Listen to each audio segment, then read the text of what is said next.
Assalamualaikum warahmatullahi wabarakatuh.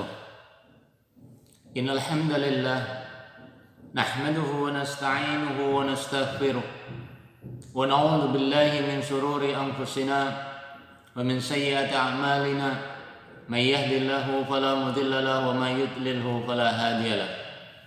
Asyhadu an la ilaha illallah wahdahu la syarika lahu wa asyhadu anna Muhammadan abduhu wa rasuluh. Allahumma salli wa sallim ala nabiyyina Muhammadin wa ala alihi wa ashabihi wa man tabi'ahum bi ihsanin ila yaumiddin. Qala Allah Ta'ala fil Qur'anil Karim, a'udzu billahi samii'il 'aliim minasy syaithanir rajim. Ya ayyuhalladzina amanu taqullaha haqqa tuqatih wa la tamutunna illa wa antum muslimun. يا أيها الناس اتقوا ربكم الذي خلقكم من نفس واحدة وخلق منها زوجها وبث منهما رجالا كثيرا ونساء واتقوا الله الذي تساءلون به والأرحام إن الله كان عليكم رقيبا يا أيها الذين آمنوا اتقوا الله وقولوا قولا سديدا يصلح لكم أعمالكم ويغفر لكم ذنوبكم ومن يطع الله ورسوله فقد فاز فوزا عظيما أما بعد أوصيكم ونفسي بتقوى الله فقد فاز المتقون. Jemaah yang dirahmati Allah Subhanahu wa taala, mari kita senantiasa bersyukur kepada Allah, memuji Allah dengan pujian yang sebanyak-banyaknya. Karena Allah telah memberikan kenikmatan kepada kita, kenikmatan yang begitu besar, kenikmatan yang begitu banyak, kenikmatan yang tidak bisa kita hitung. Sebagaimana Allah nyatakan sendiri di dalam firman-Nya, wa in ta'uddu nikmatallahi la tuhsuha. Kalau engkau menghitung nikmat-nikmat Allah, tentu pasti kau tidak akan bisa menghitungnya. Jemaah yang dirahmati oleh Allah Subhanahu wa taala, maka nikmatul iman wa nikmatul Islam yang diberikan Allah kepada kita, apalagi kita berada pada hidayah Allah, dan kita harus menjaga nikmat-nikmat ini di dalam melaksanakan aktivitas-aktivitas ibadah yang sesuai dengan kehendaknya Allah dan Rasul sallallahu alaihi wasallam, agar ibadah kita diterima oleh Allah dan menjadi ibadah yang diridhoi. Jemaah yang dirahmati oleh Allah Subhanahu wa taala dan keluarga besar Majelis Taklim As-Sakinah yang dirahmati oleh Allah Subhanahu wa taala. Pada pertemuan hari ini akan secara khusus kita bahas tentang keinginan semua kaum muslimin menjadi hamba-hamba Allah yang diridhoi, menjadi hamba-hamba Allah yang diwafatkan dalam kondisi husnul khatimah. Dan itu semua adalah harapan dan cita-cita seorang mukmin. Karena hidup ini adalah perjalanan yang kita lalui, sementara kematian menjadi hak mutlaknya Allah Subhanahu wa taala. Tidak seorang pun mengetahui kapan diwafatkan oleh Allah. Tetapi kita yakin bahwa Allah menyatakan, fa idza jaa ajaluhum la yastakhiruna sa'atan wa la yastaqdimun. Kalau sudah Allah menetapkan ajal seseorang, ya, maka ajal manusia itu sudah tidak akan bisa ditunda kembali. Ya. Oleh karena itu, bagaimanapun diri kita tetap mempersiapkan sebuah amal soleh untuk menjemput kematian itu. Sebagai seorang mukmin, tentunya cita-cita berbeda. Orang-orang mukmin harus senantiasa memohon kepada Allah dalam kehidupannya menjadi orang-orang yang diridhoi oleh Allah. Karena tidak ada jaminan dari akhir kehidupan kita menjadi baik kecuali kalau kita berada pada jalan kebenaran. Begitu pula jemaah sekalian yang dirahmati oleh Allah Subhanahu wa taala. Memberikan nilai atau menyebut seseorang itu husnul khatimah atau su'ul khatimah itu harus berdasarkan dalil, ya, harus berdasarkan hujah, harus berdasarkan pesan-pesan atau dalil-dalil dari Allah dan Rasul-Nya, baik melalui Al-Quran maupun melalui As-Sunnah. Di dalam ayat yang sering kita baca, ya ayatuhan nafsul mutmainnah irji'i ila rabbiki radiyatan mardiyah fadkhuli fi ibadi wadkhuli jannati. Menjadi orang yang dipanggil oleh Allah dengan kalimat ya ayatuhan nafsul mutmainnah, wahai jiwa yang tenang, wahai jiwa yang lapang, wahai jiwa yang penuh kebahagiaan, irji'i ila rabbiki radiyatan mardiyah. Ya, kembalilah kepada Rabb kamu. Ya, yang Allah akan memberikan radiyatan mardiyah. Fadkhuli fi ibadi, matulah bersama hamba-hambaku, wadkhuli jannati, dan masuklah ke dalam surgaku. Itu keinginan kita semua. Jadi seorang mukmin harus punya cita-cita, harus punya keinginan bagaimana dia menjadi hamba-hamba Allah yang dipanggil dengan ya ayatuhan nafsul mutmainnah. Begitu pula kita punya harapan apa yang kita lakukan selama ini ketika Allah memberikan beban kewajiban kepada kita sampai nanti akhir kehidupan kita menjadi ahlul jannah, ya, menjadi ahlul jannah. Hal ini sebagaimana yang diisyaratkan oleh Rasul Shallallahu Alaihi Wasallam di dalam hadis yang diriwayatkan oleh Imam Al-Bukhari dan juga diriwayatkan oleh Imam Muslim di dalam kitab Miskah. Di dalam hadis tersebut bahwasanya Rasul Shallallahu Alaihi Wasallam menyatakan, innal abda la ya'malu amala ahli nar wa innahu min ahlil jannah wa ya'malu amala ahlil jannah wa innahu min ahlin nar wa innamal a'malu bil khawatim. Rasul Shallallahu Alaihi Wasallam menyatakan sesungguhnya al-abda, seorang hamba, layak malu amala ahli nar. Ada seseorang yang mengerjakan pekerjaan ahli neraka, padahal sebenarnya dia min ahlil jannah.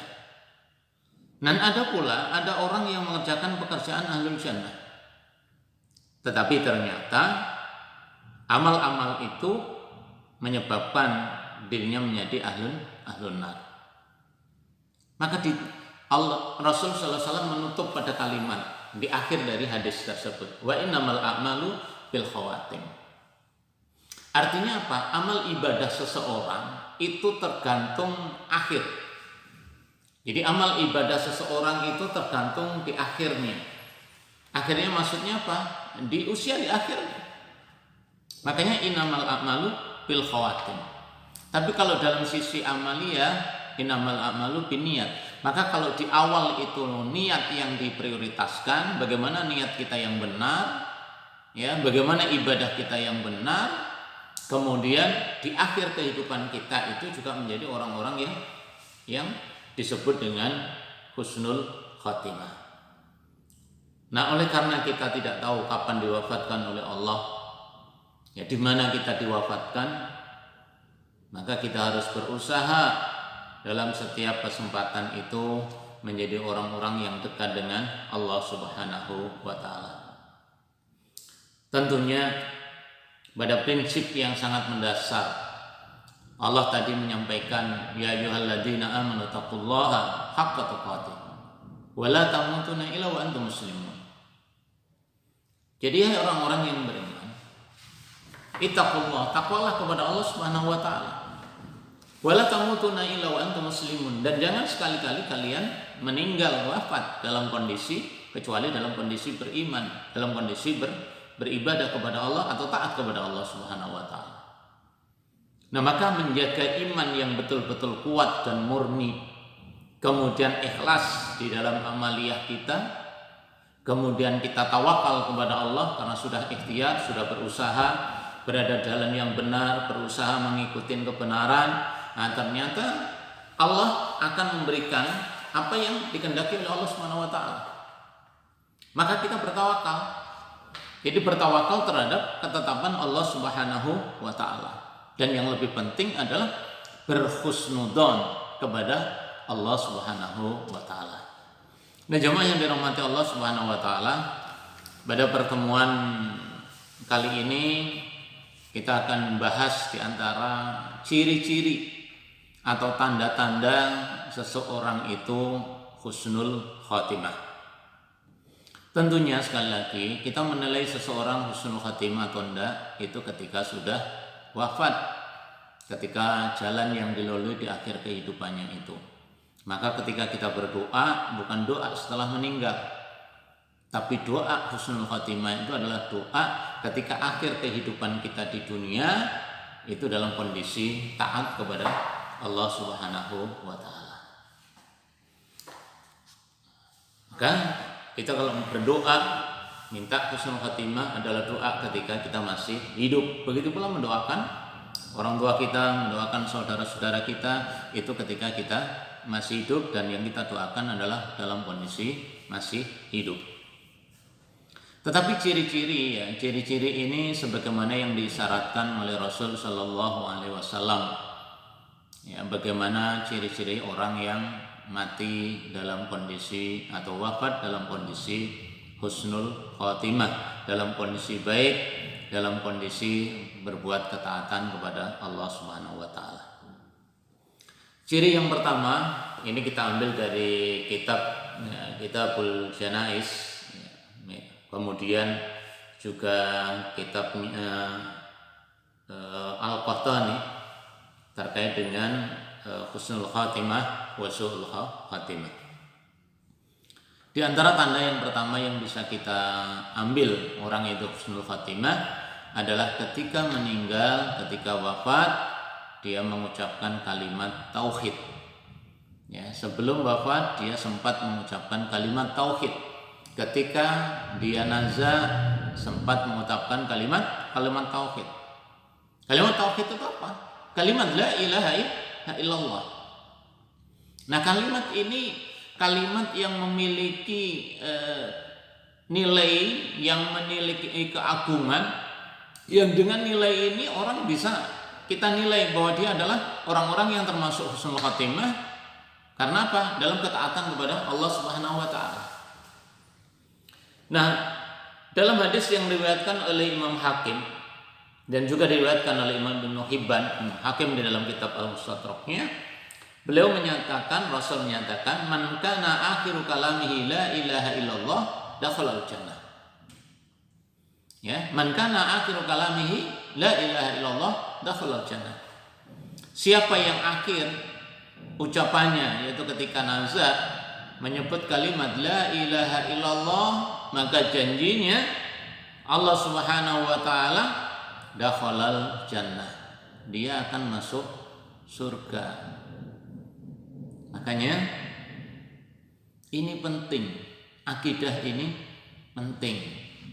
Kita ingat Rasul Shallallahu Alaihi Wasallam yang pada waktu itu menyampaikan kepada pamannya agar dia mengucapkan kalimat ini, karena dengan kalimat ini Rasul bisa menjamin, ya, artinya Rasul akan memberikan jaminan di hadapan Allah Subhanahu wa Ta'ala kalau kalimat la ilaha illallah itu akan menjadi penentu di mana posisinya nanti di surga atau di neraka. Di dalam riwayat yang lain yang diriwayatkan oleh Imam Muslim, Rasul menyampaikan man mata wa huwa ya'lam annahu la ilaha illallah dakhalal jannah. Ya, Rasul menyampaikan man mata, siapa yang meninggal, siapa yang wafat, wa huwa ya'lamu annahu la ilaha illallah, dan dia meyakini, ya, meyakini kalimat la ilaha illallah. Ya, sekali lagi meyakini kalimat la ilaha illallah dan memberikan hak-hak dari kalimat la ilaha illallah, jaminannya apa? Dakhalal jannah. Subhanallah. Tetapi ini enggak gampang, gitu loh. Orang mengucapkan kalimat la ilaha illallah dikala dia nazar itu tidak gampang. Perjuangan Rasul Shallallahu Alaihi Wasallam kepada pamannya, ya, yang sudah berjuang membela Rasul Shallallahu Alaihi Wasallam, juga membela dakwahnya Rasul Shallallahu Alaihi Wasallam, tapi di akhir kehidupannya belum sempat mengucapkan kalimat la ilaha illallah. Sehingga Rasul Sallallahu Alaihi Wasallam merasa sedih Walaupun di awal sudah mentalkin dengan kalimat apa? Ya am qul la ilaha illallah ukhajju indallah. Ya. Apa? Wahai pamanku, ucapkan kalimat la ilaha illallah. Ya, dengan kalimat la ilaha illallah itu adalah jaminan. Ya, ada jaminan di mana? Jaminannya surganya Allah Subhanahu wa taala. Nah, ini membuktikan bahwasanya kalimat la ilaha illallah ini menjadi standar seseorang akan ditempatkan di mana? Di surga atau di neraka. Kalau kalimat la ilaha illallah dia bisa sampaikan, dia ucapkan ketika nazar, berarti dia jaminannya surga. Bahkan di riwayat yang lain yang diriwayatkan oleh Imam Ahmad dan juga Imam Ibnu Hibban, juga di Al-Mustadraknya Imam Hakim, Rasul menyampaikan, inilah a'lamu kalimatan la yaqullaha abdun inda mautihi illa asyraqalaha launuhu wa nafasallahu inda qurbatih.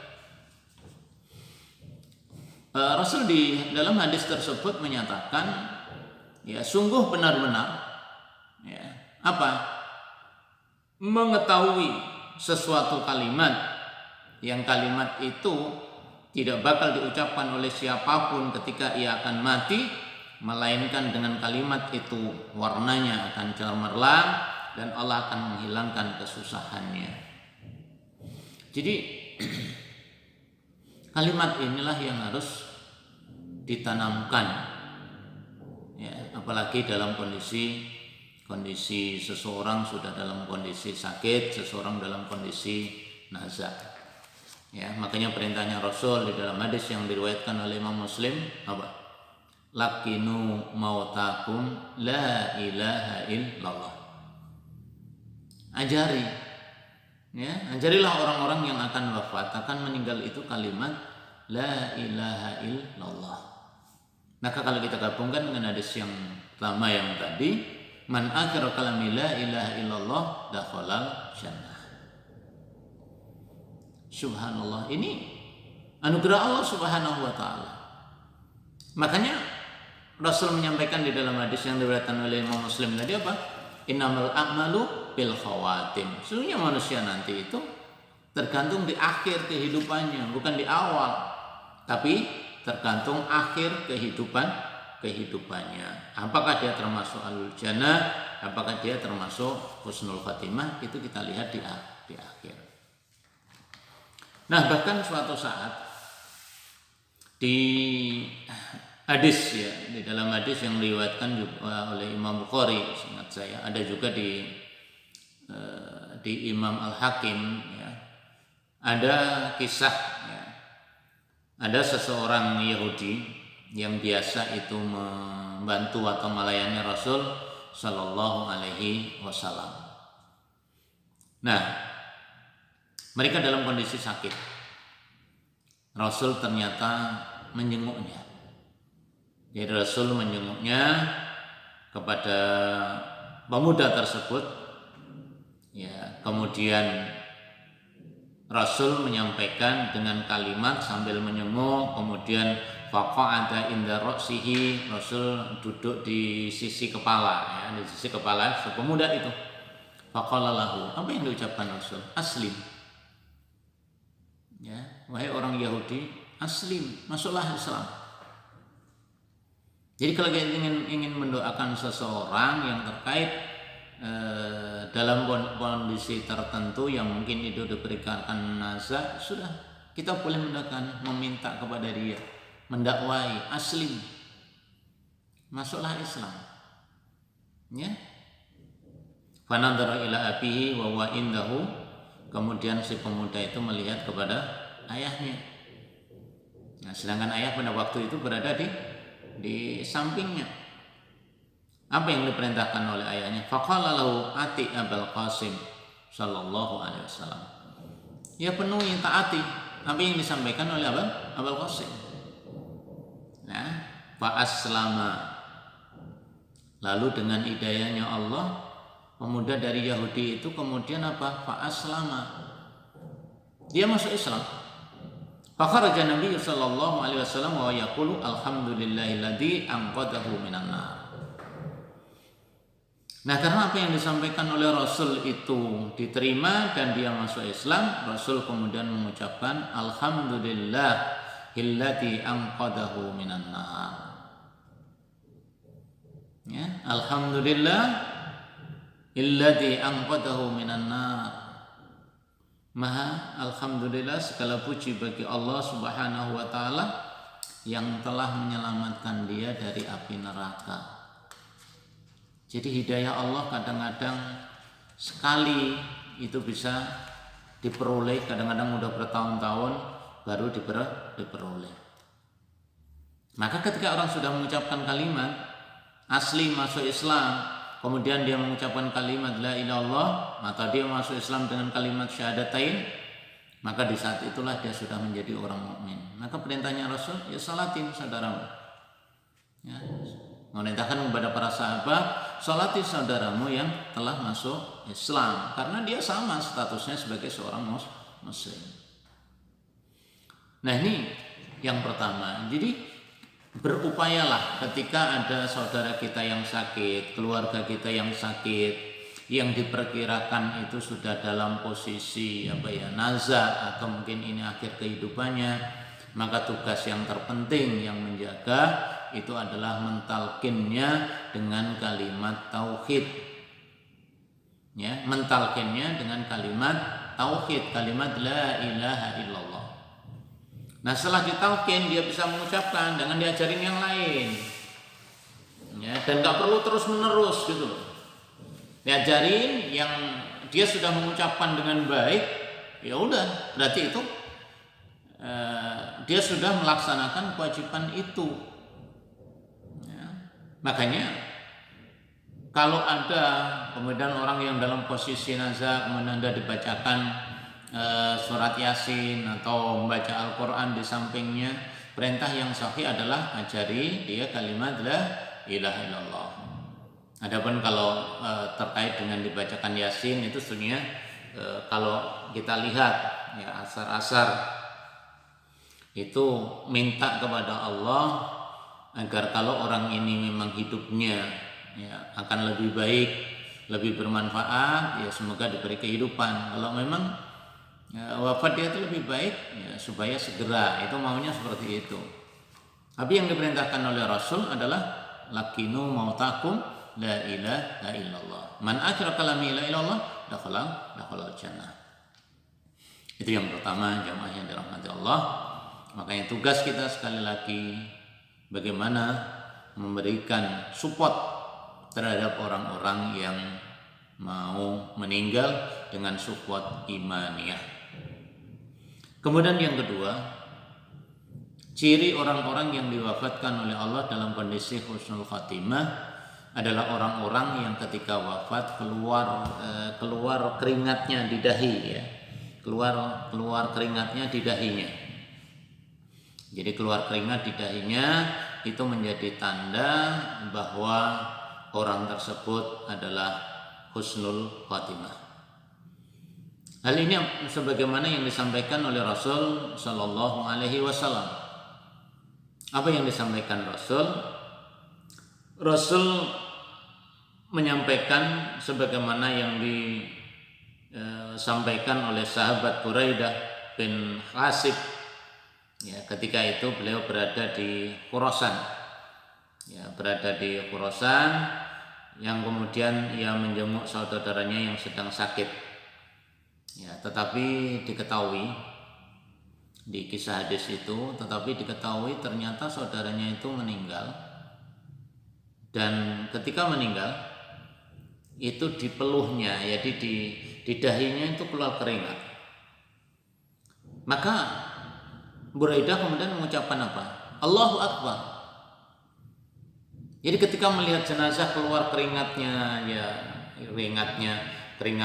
yang besar-besar itu, ya, dulu ada orang yang diwafatkan, orang ini ada sholat subuhnya itu nggak pernah ketinggalan ya di masjid itu. Nah kemudian ketika wafat itu keluar peluh di keringatnya. Ya, hampir sama dengan kisah ini. Ya. Apa yang kita ucapkan? Ya Allahu Akbar. Kenapa? Karena Rasul Shallallahu Alaihi Wasallam menyampaikan mautul mu'mini bi arqil jabin. Ya, sekali lagi mautul mu'min bi arqil jabin. Ya, rawahu Ibnu Hibban. Ya, Imam Hakim mengatakan sahih ala syarti Muslim. Jadi orang-orang mukmin itu ketika meninggal itu dengan mengeluarkan peluh di dahinya. Biasanya jemaah yang dirahmati Allah, kita dulu pernah memandikan jenazah. Ya, jangan jenazah itu ketika wafat keluar peluhnya, keluar keringatnya besar-besar itu. Jadi keluar keringatnya diusap dengan kain, itu keluar keringatnya. Nah, kemudian setelah dimandikan, subhanallah, setelah dimandikan mau dikafani itu juga keluar keringat. Maka anak-anaknya kita kumpulkan. Anak-anaknya kita kumpulkan. Ketahuilah, wahai keluarga sefulan, sebagaimana tanda yang disampaikan oleh Rasul, mautul mu'min bi arqil jabin, bahwasanya ciri wafatnya seseorang itu husnul khatimah apabila keluar di dahinya keringat.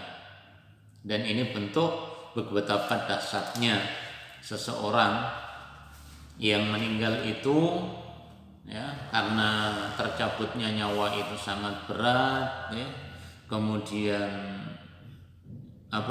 terbebani dengan sesuatu, maka di saat Allah mencabutnya, ya, dengan upaya orang-orang yang beriman, bagaimana Allah mencabutnya, ibarat apa? Kalau Imam Al-Qurtubi di dalam kitab Tadkirahnya itu ibarat seorang mukmin yang dicabut nyawanya oleh Allah itu ibarat tepung, ya, ibarat rambut yang ditancapkan di tepung. Nah, kemudian rambut yang ditancapkan di tepung itu kemudian diambil, ya, diambil. Nah, itu betapa mudahnya Allah mengambil ruh itu, bagaikan rambut yang tertancap di tepung kemudian diambil. Nah, ini tidak banyak orang, ya, tidak banyak orang bisa mendapatkan tanda-tanda seperti ini. Maka kalau kita nanti mendapatin jemaah sekalian, kita merawat jenazah, ya, kemudian kita memandikan, setelah memandikan tetap keluar keringat, ya sudahlah, berarti itu tanda orang itu dalam posisi husnul khotimah. Diusap boleh nggak? Boleh. Ya, diusap boleh. Jadi itu bukan berarti dia hidup, betul loh. Kok keluar keringat berarti dia hidup? Enggak. Ya, keluar keringat itu bagian dari tanda husnul khotimah sebagai bukti keamanan dia. Jemaah sakinah yang dirahmati Allah Subhanahu wa taala. Kemudian yang tanda yang ketiga, insyaallah nanti pertemuan ini berlanjut, ya. Tanda husnul khatimah yang ketiga. Di dalam hadis yang diriwayatkan oleh Imam Ahmad, ya, dan At-Tirmidzi, walaupun secara sanad hadis ini diperbincangkan, ada yang mengatakan hadis ini hasan, ada yang mengatakan hadis ini sahih, ya. Kemudian bisa nanti dibaca di kitab Tuhfatul Ahwazi, ya. Itu di sana dijelaskan tentang kedudukan sanad ini. Tapi yang jelas hadis ini bisa terangkat menjadi hasan. Yaitu tanda yang ketiga, orang yang diwafatkan pada hari Jumat atau malam Jumat. Jadi Jumat itu kan hitungnya malam, ya. Jadi kalau orang Komariah, jadi kita hitungan Komariah itu kita hitungnya malam. Ya, kita hitung malam itu sudah masuk hari Jumat, termasuk siangnya juga termasuk hari Jumat. Apa yang disampaikan oleh Rasul dalam hadis tersebut yang diriwayatkan oleh Imam Ahmad dan juga Imam At-Tirmidzi, ma min muslimin yamutu yaumal jumu'ati aw lalatal jum'ah illa waqahu Allahu fitnatal qabri. Jadi Rasul menyampaikan ma min muslimin yamut yaumal jumu'ati aw lalatal jum'ah, siapa dari orang muslim ini yang wafat pada hari Jumat atau malam Jumat, illa waqahullah fitnatal qabri, melainkan Allah akan membebaskan, Allah akan menjaganya dari adab kubur. Dulu sudah kita bahas pengertian adab kubur itu adalah bentuk-bentuk kesusahan, bentuk-bentuk kesempitan yang terkait ketika seseorang berada di kubur. Maka fitnah kubur dalam hadis ini atau hadis-hadis yang lain itu adalah sebuah bayangan perasaan yang sangat menakutkan, perasaan yang sangat berat yang sifatnya badaniyah. Karena nanti azab dalam bentuk masuk neraka, azab yang terkait dengan apa? Dengan dipukulin, dibelenggu atau ditarik dengan kekang di neraka, itu nanti setelah perhitungan yaumul hisab. Hal itu pernah ketika Sayyidah Aisyah itu bertanya kepada baginda Rasul sallallahu alaihi wasallam. Apa yang disampaikan? Ya Rasulullah, halil qabri adabun qabla yaumil qiyamah. Katanya Sayyidah Aisyah, wahai Nabi, apakah nanti ada azab kubur? Maksudnya apakah di kuburan nanti ada azab sebelum datangnya hari kiamat? Katanya Nabi, lah. Nanti maksudnya apa? Siksa yang betul, azab yang hakiki karena balasan dosa-dosa itu baru nanti dia peroleh setelah yaumul hisab. Tapi di kubur ada kesempitan, ada kegundahan, ada apa? Ada lagi sesuatu yang menghimpit mereka. Dan itu banyak diisyaratkan di dalam hadis-hadis Rasul sallallahu alaihi wasallam. Nanti dibaca lagi di kitab Tadhkirahnya Imam Al-Qurtubi. Tetapi sekali lagi hadis-hadisnya perlu kita ambil, mana hadis yang sahih, mana hadis yang dhaif, apalagi hadis yang palsu.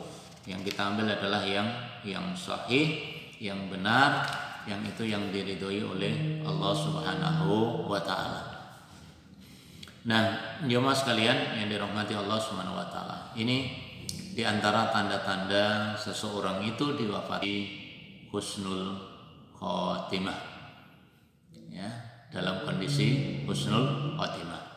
Semoga kita yang diberi kemudahan oleh Allah Subhanahu wa taala berada dalam petunjuknya, senantiasa istiqomah di atas kebenaran, kita benar-benar menjadi orang-orang yang diwafatkan dalam kondisi husnul khotimah. Maka kita senantiasa memohon kepada Allah dalam kesempatan kehidupan kita, baik itu ba'da shalah atau mungkin kita mau tidur, selain doa-doa yang diajarkan oleh Rasul ketika kita mau tidur, kita juga memohon kepada Allah, ya Allahumma inna nas'aluka husnal khatimah.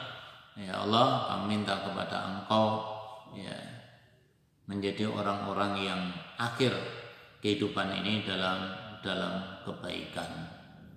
Jemaah yang dirahmati Allah Subhanahu wa taala dan keluarga besar Majelis Taklim As-Sakinah khususnya, yang mengharapkan kajian ini membahas khusus tentang husnul khatimah dan su'ul khatimah.